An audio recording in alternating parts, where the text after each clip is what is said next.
I'm Pastor Deb from Iberia Presbyterian Church.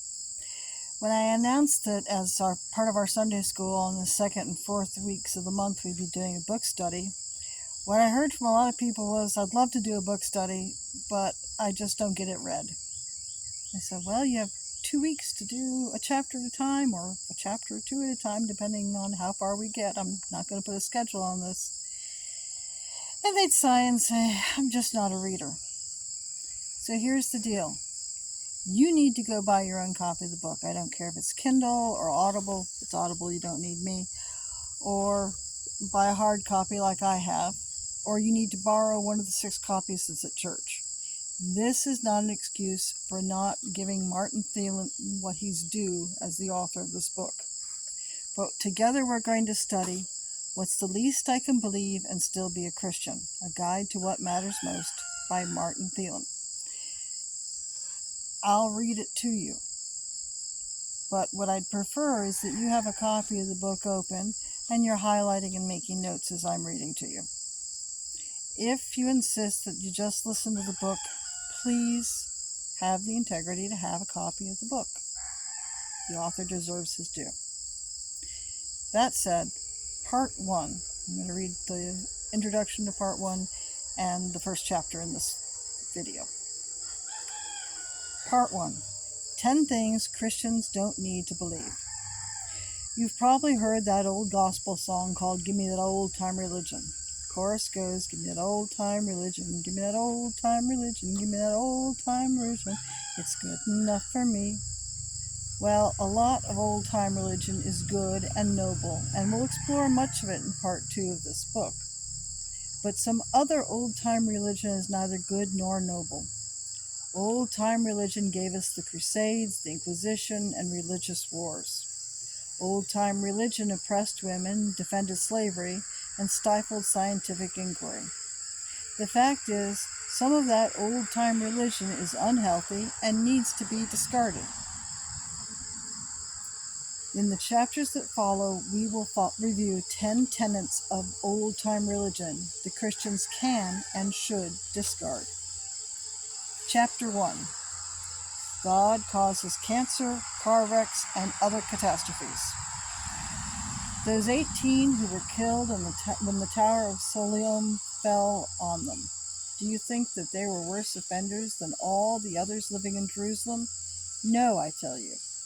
Jesus, in Luke 13, verses 2, 3 through 5.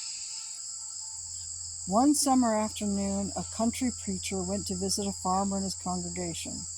As the preacher and farmer sipped iced tea and talked, the farmer's son bolted into the house carrying a dead cat by the tail.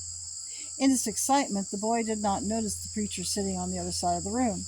He rushed up to his father, held up the dead cat, and said, Dad, I found this stray cat in the barn. I hit it with a board, then I threw him against the barn, then I kicked him, and then I stomped him. At that moment, the boy saw the preacher. Without missing a beat, he said, And then, Pastor, the Lord called him home. God often gets blamed for things God does not do. When I was a teenager, a friend of mine named Rick died in a car wreck. Rick, a delightful young man and deeply committed Christian, had planned to become a minister. At his funeral, the pastor said, Although we cannot understand it, God's will has been done. Even though I was only 16 years old and a new Christian, I knew better. God didn't kill my friend Rick. A drunk driver did. Just last week, a young police officer from Middle Tennessee lost his life in a traffic accident. His police chief said, not knowing how the good Lord makes his decisions sometimes, we were all caught off guard by Jeremy's sudden demise. But it wasn't the good Lord's decision that killed this young man. It was the driver of a pickup truck who ran a red light. If God had actually been the one who killed this fine young policeman, God would not be a good Lord at all. Unfortunately, people attribute awful events to God all the time. A child dies of leukemia, and people say God wanted another angel in heaven. A young woman dies of breast cancer, leaving behind a husband and young children, and people say God works in mysterious ways. A 50-year-old man works 12 hours a day, 7 days a week, chain smokes, eats unhealthy food, never exercises. He then suffers a deadly heart attack, and people say, the Lord knows best. On their prom night, 2 teenagers die in a car wreck, and people say, God must have had a purpose. An extreme example of blaming tragedy on God happened after September 11, 2001. Several days after the terrorist attack on New York City, a well-known television preacher claimed that 9/11 was God's retribution for America's sins. He said that abortionists, feminists, gays, lesbians, and the ACLU had angered God so much that God used the terrorists to punish America. I doubt that theory would go over very well with the families of the victims. Years earlier, the same preacher claimed that God created AIDS to punish homosexuals. Try telling that to the young hemophiliac in my congregation who suffered and then died from AIDS after receiving a contaminated blood transfusion. Or try telling that to children born with AIDS or spouses who get AIDS because their husband or their wife was unfaithful. Or for that matter, try telling homosexual men or women created in the image of God and loved by Jesus that God gave them AIDS to punish them for their sexual orientation. A more recent example of blaming God for tragedy came after the devastating 2010 earthquake in Haiti. One well-known religious leader suggested Haiti's suffering was the result of a voodoo pact with the devil that Haitian slaves had made 200 years earlier during their rebellion against French colonization. That bizarre theory strongly implies that God sent the devastating earthquake to Haiti as a punishment for their past sins. It's beyond my comprehension how Christians can believe that God would purposely annihilate over 200,000 people for any reason, much less to punish a poverty-stricken nation for a 200-year-old sin. We need to be careful about attributing terrorist attacks, disease, earthquakes, or other catastrophes to God. Acts of God. Last year, tornadoes ravaged several communities in my home state of Tennessee. The next night, on the evening news, a local official from one of the hardest-hit communities called the tornado an act of God. When people and property are destroyed in tornadoes, earthquakes, tsunamis, and cyclones, we often refer to it as an act of God. But do we really want to believe that? When a tornado rips through a trailer park and kills little children, or a devastating earthquake kills massive numbers of people, do we really believe that that is an act of God? An act of nature, yes, but an act of God? How can we worship a God like that? How can we love and serve a God who inflicts cancer on children, wipes out teenagers in car wrecks, destroys families in tornadoes, or kills hundreds of thousands of people in a tsunami or an earthquake? Christians don't have to believe that. Christians should not believe that. The God of Jesus Christ, who placed children on his lap and blessed them, does not go around killing people with tornadoes, earthquakes, cancer, and automobile accidents. God does not have a weekly quota of malignant tumors to distribute, heart attacks to pass out, or battlefield wounds to inflict.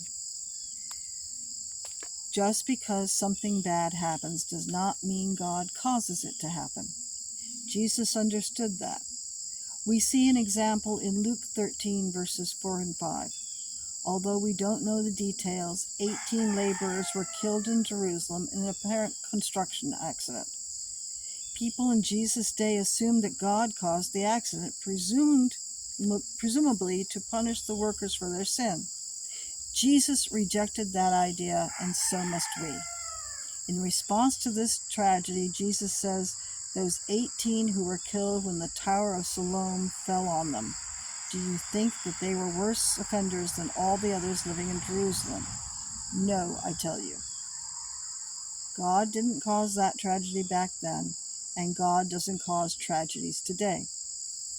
Years ago, a woman in my congregation lost her teenage son Daniel in a tragic car wreck.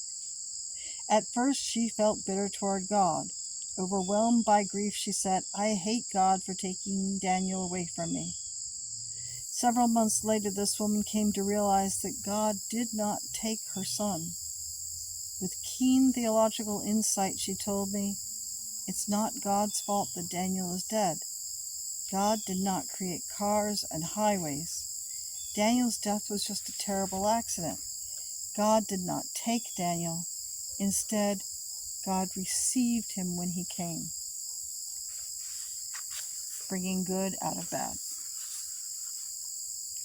God does not cause cancer, car wrecks, or other catastrophes. God is not the author of suffering.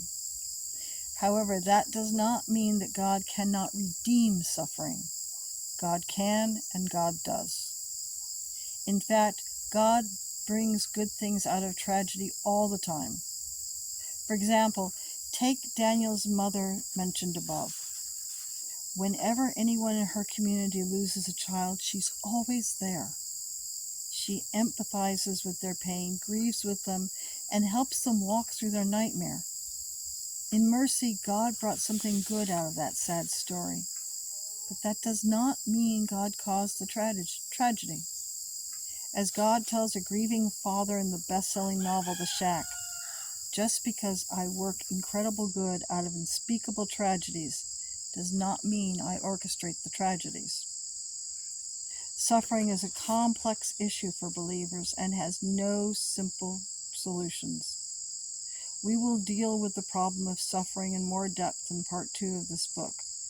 But for now, it's enough to affirm that God does not cause pain and suffering. The idea that God does cause pain and suffering is an old-time religion that Christians can and should abandon. Many years ago, a few months after I arrived at a new church, I went to visit an inactive member of my congregation. Although he used to attend church regularly, after his wife died, he quit coming. By the time I arrived at the church, he had not attended worship for several years. During our visit, I said, "The congregation and I would love for you and your children to return to church." "Thanks for the invitation," he replied, "but I don't believe in God anymore." "Tell me about the God you don't believe in," I said. So he told me his story. Years earlier, he, his wife, and their 2 children came to church every Sunday. But when his wife developed breast cancer, in spite of all their prayers and the best medical treatment available, she only got worse. He begged God to save her, but she died anyway. He told me, when I buried my wife, I also buried my faith. I don't believe in a God who kills 28-year-old mothers with cancer. I replied, I don't believe in that kind of God either.